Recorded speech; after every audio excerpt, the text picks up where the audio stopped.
Hello, everyone. I am Paz Gomez, researcher for the Impunity Observer, and today I'll be your host in this new podcast episode about Honduran zones of economic development and employment ZEDEs. For those unfamiliar with this concept, ZEDEs are territories with semi-autonomous jurisdictions ruled by Honduran constitution and a charter. In late April, Congress repealed the law that created ZEDEs. However, three ZEDEs are already operating in Honduras, including Prospera, that is the first Honduran ZEDE that has shown tremendous development so far. To learn more about these events, we have invited great experts on the topic that are part of the Prospera's team. So, today we have the pleasure of having on the plate Nick Dranias and Humberto Macias. Let me introduce you briefly. Nick Dranias serves as the general counsel at Honduras Próspera and teaches business ethics and law at Grand Canyon University. He is also a policy advisor and research fellow with the Heartland Institute and a consultant with other U.S. think tanks. Nick has a JD from Loyola University Chicago School of Law and graduated cum laude from Boston University with a BA in economics and philosophy. Nick has written and published over 100 articles in law and public policy. He has also appeared as an expert in constitutional law and policy on Fox News, MSN, NBC, NPR, and more. And in turn, Humberto Macias serves as a Deputy General Counsel of Honduras Próspera Inc. and the Chief Executive Officer at the Prospera Arbitration Center LLC.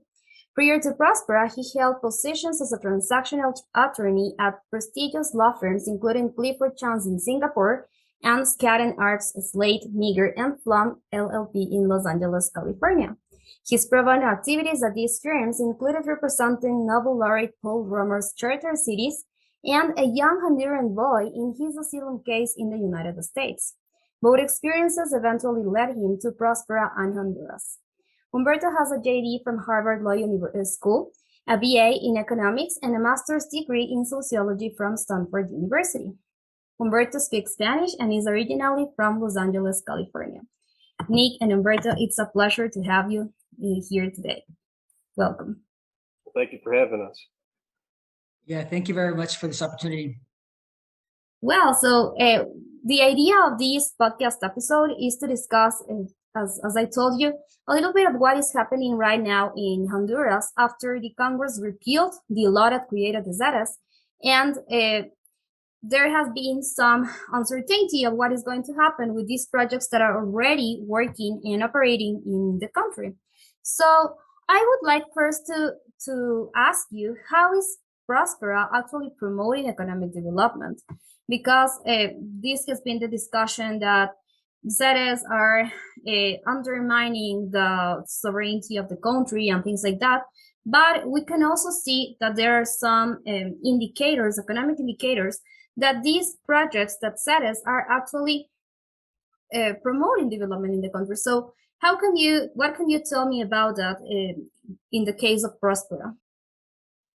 Well, I can tell you, first of all, that Prospera continues to exist. It has a right to exist protected by international and constitutional law in Honduras for 50 more years. The law cannot be constitutionally applied in Honduras with retroactive effect. It can't be applied to deny Prospera's ability to operate because there are guarantees to its investors that it will be operating for 50 years, and that's backed both by treaty and by formal legal stability agreements. So it's business as usual at Prospera right now. As of today, the official organs of the Honduran government have actually not said to us in any official capacity that Prospera isn't at all affected. There has been some claims made by lower level politicians and public officials that somehow existing ZEDEs went poof a few weeks ago, a month ago. It's just not true. In fact, we have paid for next year's customs services without objection.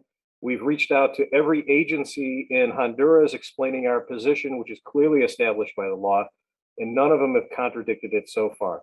So our position is it's business as usual. But as a practical matter, what matters is the fact that investors around the world have been willing to back substantial investment in Prospera. I think we are now at close to raising over $80 million for investment in Honduras. In just the past 8 months, we've raised over $60 million for investment in Honduras. And these are for great job creating opportunities. Not just innovative industries like a robotics factory, which is being put together by Zaha Hadid, one of the most innovative architecture firms in the world. The first robotics factory on the island of Roatan, I might add, but also workaday developments like building 15-story tower mixed-use apartments and office buildings in Roatan, which will provide needed affordable housing, as well as plenty of space for people to operate under the Prospera platform. Now, the Prospera platform, what makes it so great and why it's attracting tens of millions of dollars in investment to Honduras by private investors, is the fact that we have looked around the world with experts like Humberto and others, and we have adopted best practices, and we have pushed the boundaries to the maximum innovation that can make sense in reality. We're not here to create some pie in the sky experiment. We're here to develop an area with the best ideas that have proven themselves around the world. And that's exactly what we're up to. So the bottom line is we have hundreds of jobs being created. We've got dozens of new innovative businesses being created. The latest one is a new business coming in from Taiwan that is going to have point of sale use of crypto available, we hope very soon on the island of Roatan and in Prospera in the purchase of goods and in many other similar businesses, drone delivery services and more. This is only possible because we have a presumption that entrepreneurs shall be free to do what they have to do with their property and their money as long as they don't hurt anyone else. And also because we have a rule of law environment that provides stability, predictability, and safety for people who do business in Honduras, which is a phenomenal achievement in and of itself. And if I could add a little bit more to that.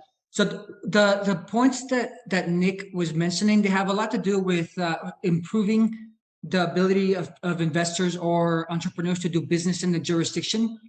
Another thing that we do specifically through the Prospera platform is that we're connecting Honduras to the rest of the world. And there's very concrete things that the platform has incorporated and that the jurisdiction has incorporated to be able to do this.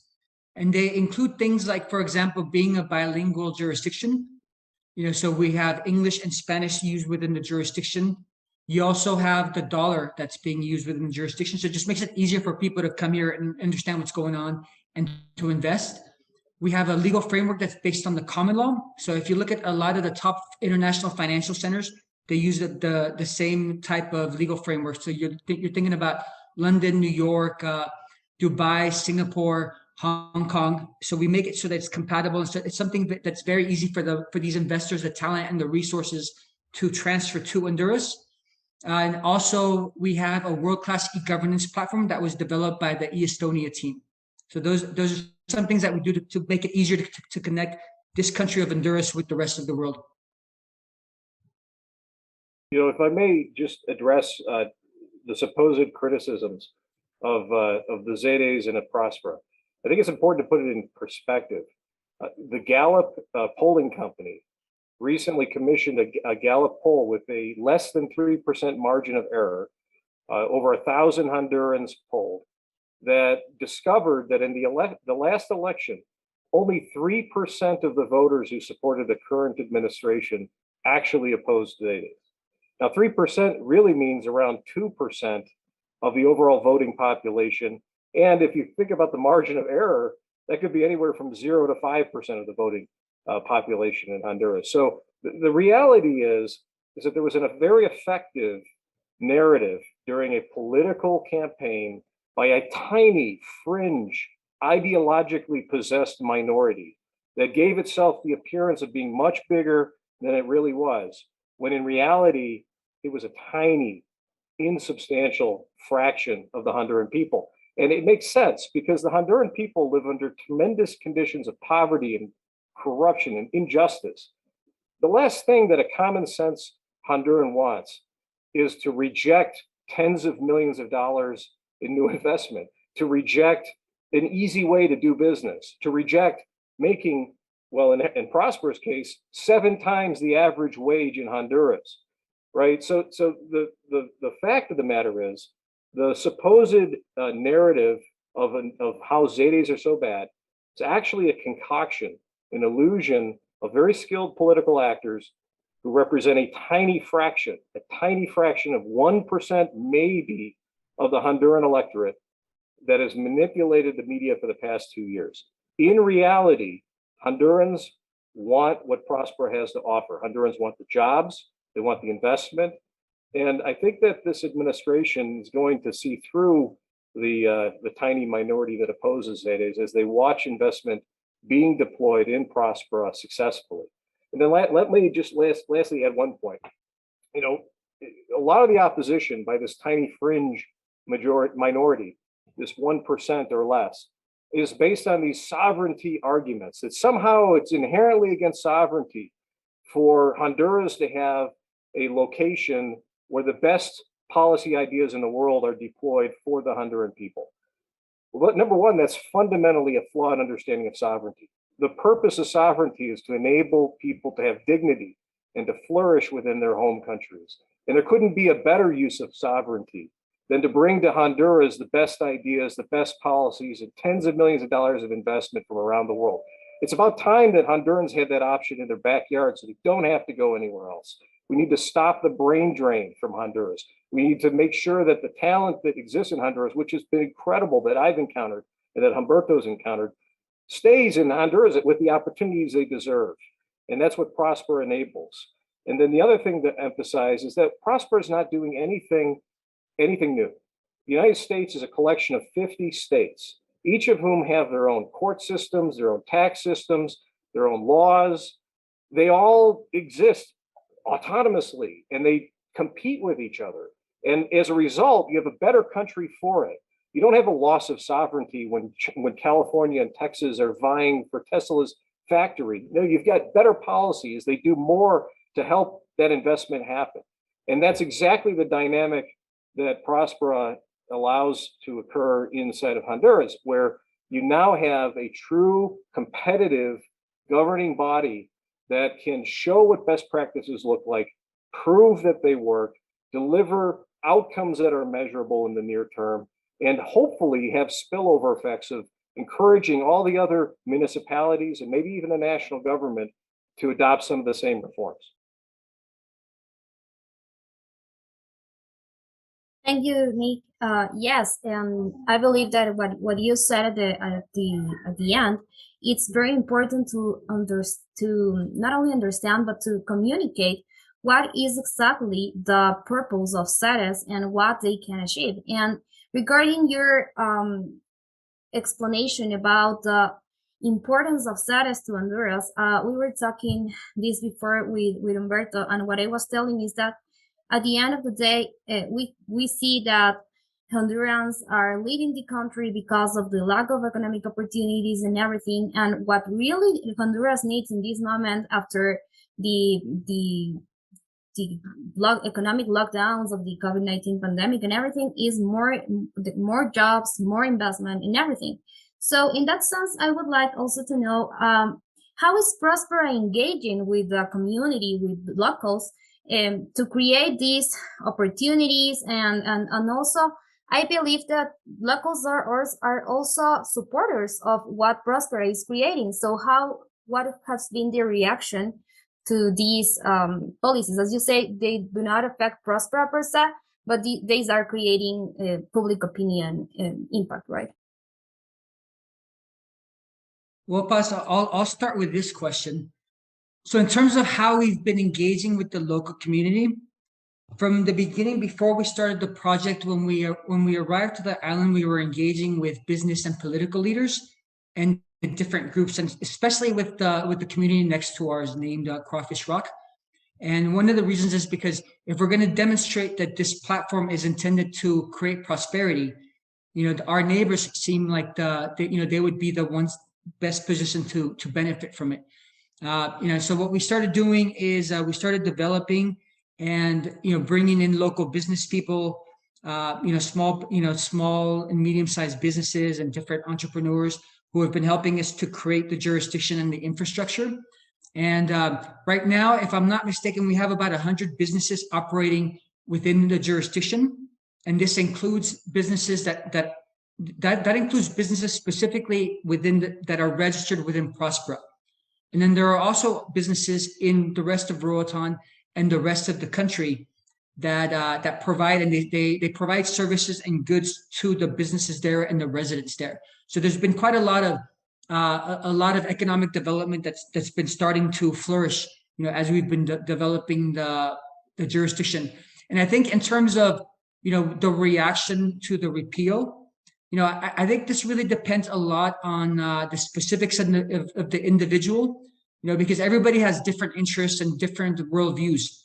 So depending on their specific interests and worldviews, that's impacted how they view the repeal.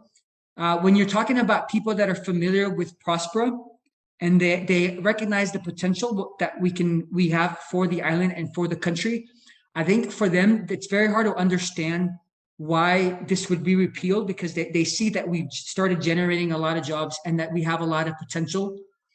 So I think for them, it's a little bit hard to understand why there's been some negativity at the national level, specifically with during the electoral process. I think for those that are hopeful for opportunities for themselves and for their children, when they think about the long-term potential that this creates, I think they're concerned because it puts these opportunities at risk. And then mainly, I think for people who want something better from Roatan and want something better for Honduras, I think there's been a lot of disappointment, because we do have grand plans, and we have plans and intentions of investing by 2025, 500 million in creating 10,000 jobs. I think initially we were creating the base for it, and the institutions and the infrastructure that was going to be required. We're basically at we're at a point in the trajectory where it's starting to increase. And, we see it. I think people that work with us see it, people that know us see it, and I think there's disappointment because that could potentially, put all of that potential at risk for the country. Well, let me emphasize a couple of things that might be a little bit more positive, and from the general counsel's perspective. More than half of the $60 million we raised in the last 8 months came in after the election of the current administration. In fact, the biggest chunk of that half, 20 or so million dollars, came into Prospera in February, and this was after the initial salvo of attacks on the ZEDE regime. And these were very sophisticated. They are very sophisticated investors, people who are behind a lot of major investments at a much higher level than even what they're investing in Prospera. And what they saw were two things. Number one, the strength of the legal protections that Prospera has. The 50-year guarantee that's backed by a legal stability agreement and treaty, and also Hondurans in their tradition, a very strong tradition, a very unique tradition of protecting what are called acquired rights. That once you have investments made in reliance upon an existing legal framework, you have the right to maintain that. And that's a constitutional concept in Honduras, a very robust property right in a sense that Honduras has. And so these sophisticated investors saw these two components, the 50-year guarantee, the tradition of acquired rights, and these sophisticated investors have concluded that it's far more likely the case that one way or another, the current administration is going to realize the value of ZEDEs, that the repeal will be applied lawfully, that the repeal will be only applied on a forward-going basis, that it will not be applied retroactively, which is in violation of Article 18 and Article 96, Article 18 treaties, Article 96 retroactivity, is in violation of both of those articles for the government to apply that, even before you consider acquired rights, even before you consider the legal stability agreement. So very sophisticated investors actually saw it as an opportunity more than a loss, in the sense that now that they've repealed the regime on a forward-going basis, that made Prospera stronger in its position as the first mover, the first ZEDE in Honduras. So I think that is an outcome that will be borne out as accurate, more likely than not. And it's because the truth is on the side of Prospera. Prospera has the strongest property rights protections in the world. And I say that as a 25-year attorney who for 5 years focused on eminent domain, basically anti-expropriation reform in the United States, that helped advance what the Kelo case, the famous US Supreme Court case that didn't provide adequate protections against property rights violations. I helped advance reform efforts in dozens of states to protect property rights. And I can say from that experience that Prospera has the strongest property rights protections in the whole world, not just in Honduras. There is no one who is safer in their property than if they are inside of Prospera, and also even if they're just neighboring Prospera. Because the other thing is, unlike any other municipality in Honduras, Prospera has promised never to use expropriation outside of its boundaries. That's not true of any other municipality in Honduras. So Prospera is clearly the place where if you have property, if you want to make investments, you're going to want to go. And as a result of that, it's inevitable that it will succeed because the Honduran people have tremendous talent. There's no lacking in the quality of the human being that exists in Honduras. One of our strongest new industries is employee leasing, and not employee leasing for the call center. Higher level, higher skilled employees, young people coming out of college in Honduras, and there's lots of colleges, but they have nowhere to go, but they're highly skilled. They're ready to work.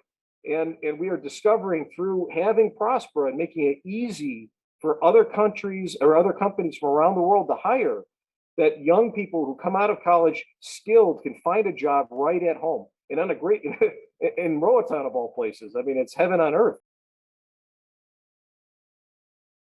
You know what, if I could add to that a little bit, Bas, so I mentioned to you people specifically that were working with our project. If you look at some of the other sectors of the economy, there have been recent decrees that have targeted other industries. Like, for example, there is one targeting any company that employs by the hour, the hourly employment law. There's which particularly impacts BPOs and those types of businesses. And also, like, for example, they recently passed an energy reform that opens the way for expropriation of those plants. And as you talk to people here, I think a lot of Hondurans realize that Honduran investors themselves are in danger. And I've started to hear people ask about potentially going into the ZEDE regime to protect their investments because they're not adequately protected outside of the ZEDEs. Yeah, thank you, Humberto Nick. I was thinking on that, the sense that what are the challenges right now during the Castro's regime, and I was also thinking what you said right now. ZEDE, the Prospera ZEDE that is already established might become a kind of shelter for more and more Hondurans and businesses in the sense of what is going to happen, because with this, by repealing the law, what we as the international community are looking is that the adoption of foreign investment and everything in this new government is going to be the approach is not going to be good. And yes, thank you for that argument. However, I would also like to ask you, what other challenges do you envision as Prospera that you could face during this 4 years term? Because at the end of the day, this administration is just starting, and it has started with this law. What could happen, and until what scope the international laws and the investment security contracts can ensure that Prospera has a stability? Well, so a couple of points on that. First of all, we're hopeful that the administration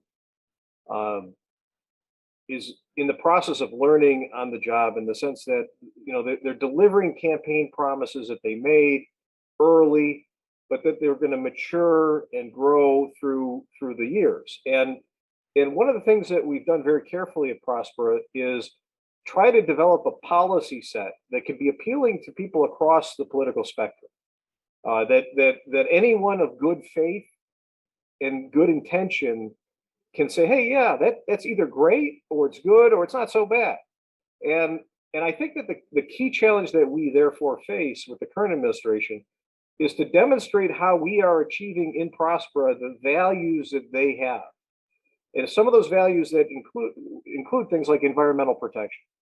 We're on a very sensitive island. We recognize that. The beautiful coral reef exists outside of our jurisdiction, right out there in the ocean. We want to demonstrate that we can better protect that environmental treasure than any place else in Honduras. And we're going to do it this way. Most environmental regulation outside of Prospera is actually a disguised permit to pollute. You jump a few hurdles, you get a paper from the government, and that paper lets you pollute. It doesn't stop you from polluting. It lets you pollute. Prospera doesn't operate that way. Prospera has a baseline law that you cannot damage the coral reef. You cannot do anything that is likely or provably going to damage the coral reef. And if you try to do that, you will have to pay 2 times the cost of remediating any damage you cause. You will be stopped, and stopped not just by Prospera, but every resident inside of Prospera has the right to bring a case in the arbitration center to stop you as well. And so we take the position with regard to environmental damage, and we say that the best way to protect the environment is actually to stop the nuisance, to not allow the pollution to happen, and then to prevent corruption and influence, to distribute to the people, the residents, the authority to enforce that. Now, we believe we're going to be able to prove that this is a superior way of handling environmental values. We don't have to create a giant bureaucracy that tells everyone exactly what they have to do every single day whenever they build something or do something, because instead, we've empowered the people to be on the lookout and to take action to stop pollution when it happens. And we've made it very clear that there are no permits to pollute in Prospera. If you pollute and we find you, and there's lots of people looking, you're going to be stopped. And so these will create incentives that we believe will show that the administration's concern about the environment is actually handled better in Prospera than anywhere else, and without a giant bureaucracy. So this is an example of the challenge that we face and the opportunity that we think we can deploy. And there's many other ways that we can do that.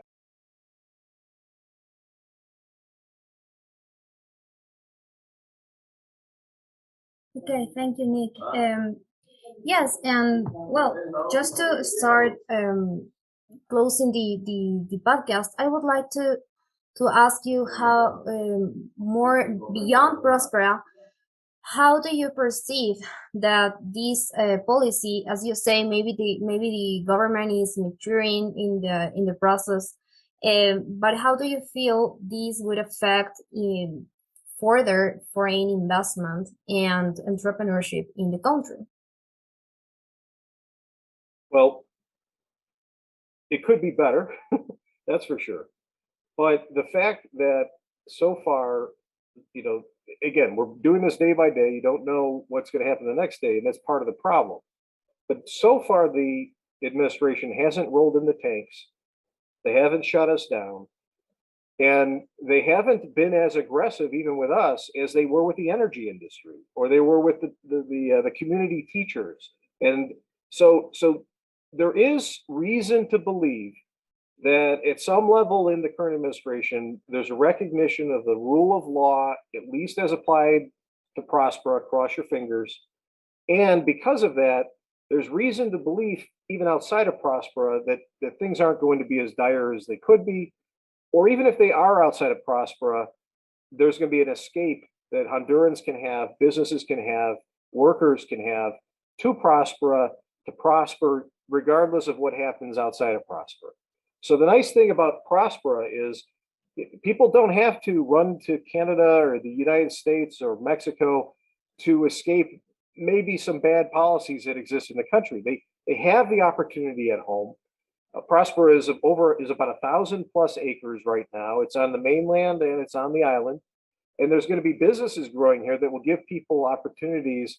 And at the same time, hopefully, again, I come back to what we hope will be shared values with the administration.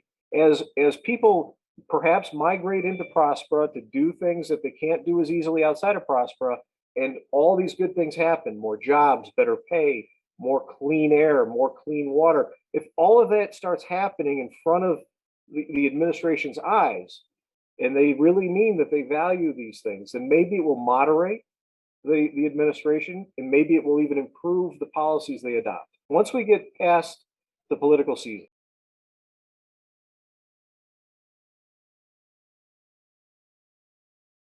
Thank you. I don't know, Humberto, if you want to include something else to this, or maybe to also to the idea of how the businesses that are right now involved in Prospera have not only reacted, but have they gone into the Prospera team to ask you what is going to happen, how you have communicated next steps in order to have these certainty, right, in all the process? Yeah, I mean, I think one thing that we've tried to do as the legal team for Prospera is we've tried to be very clear about the types of protections that Prospera has. Because I think if you just listen to what's happening politically, and if you read the newspapers and you hear strong statements from people who either are not necessarily educated about the ZEDE regime, or they have different types of ideologies. I think you hear a lot of negativity and comments that aren't necessarily workable. But I think when you actually have a conversation and you start explaining that in Honduras, there has always been this type of political polarization, and that's exactly why the ZEDEs were created. And the way that they were created was done in such a way that every single protection that you could have was inserted. So if you start from the beginning, they were made a constitutional amendment, right? Then they also use an organic law, which is higher than other laws. There's the possibility of legal stability agreements, which Prospera has, and which extend for 50 years. There's regular transition periods. There's international treaties, like the U.S., the Honduran U.S. Bilateral Investment Treaty, CAFTA-DR. So there's a lot of different protections that were created specifically to withstand what people know can be a volatile context. So I think when this is a bit of a stress test, right? Because I think when this was created, this was something that people expected would happen at some time. And so, this was created to withstand that. And so I think as we're able to demonstrate that this can withstand any sort of political pressure or, these vicissitudes, I think there'll be a lot of value in that. And I think it'll make it easier to then generate the jobs and opportunities that this was created for. Because when you look and when you talk to the people that created the law, what they wanted to do was accelerate the socioeconomic development of Honduras by taking the best practices in the world. That's what we're doing. We just started, not that long ago, so I think the fruits of that are starting to bear out. And, within the next 4 years, within this administration, I do expect that these will be very, very visible. And so people will know that the purpose of the ZEDEs have been fulfilled in their creation of opportunities and, jobs and other opportunities for Hondurans. Yeah, let me add on that. Obviously, people are worried.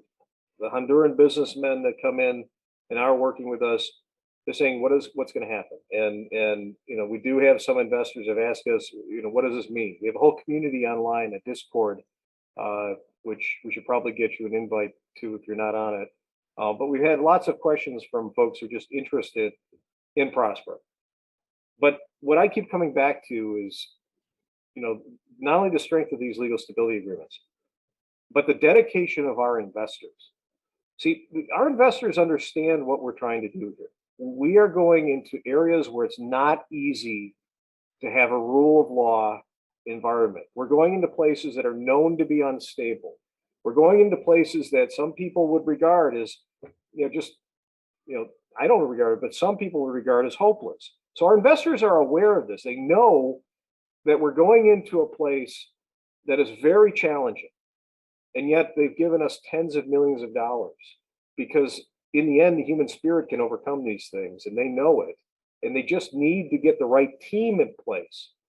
And at Prosper, one of the things that we have, as you can see, just listening to Humberto and his bio that beats the pants off of mine, is a team of the most talented people in the world who have ever been interested in this topic. And our investors are investing in that as much as anything. The challenges that are coming from the current administration are nothing that we haven't thought through, gamed out, anticipated. And it's part of the product. Our ability to handle it, to persuade, and if we have to fight, and to fight hard, is part of the package. And so, while I'm hopeful that the current administration is moving past its political phase and into its, administrative phase, and while I'm hopeful that we can find shared values and we can prove that what we're doing at Prospera can deliver what the administration claims it wants better than anywhere else in Honduras, I'm also saying that we've got investors that are going to defend their investment. And we have the world's best attorneys that are looking at this very carefully and ready to take action. And if we have to take action, we are going to win. And we are going to have a multi-billion-dollar case if necessary. But our goal is not to try to sue for billions of dollars. Our goal is simply to preserve the brilliant idea that Honduras had in allowing for ZEDEs to be created. And as long as that idea is allowed to exist as it should under the law, then we're going to continue to bring in investment and we're going to continue to create jobs. But part of that process of creating a better governance system inside of a difficult place is you got to have a carrot, and you got to have a stick. And we've got both, and we've got the talent to use both wisely. And I'm very confident that we're going to ultimately reach a resolution that makes sense for everyone. Thanks so much, Humberto and Nick. Yeah, what you say is exactly, let's hope that at the end of the day, the government and all the resolutions get into the sense of what is better for the Honduran people too, right? And before ending this conversation, I would like to invite our listeners to subscribe to the podcast and also to check out our show notes, because there we will leave the Prospera's website if you want to learn more. We also have a previous interview that we did to the team in order to tell about more this project when Prospera was just starting, and also latest coverage on what were the resolution of the Congress. So again, thanks Humberto, thanks Nick, thanks for being here, and well, let's hope to talk again soon. Great. Thank you, Paz. My pleasure. Our pleasure.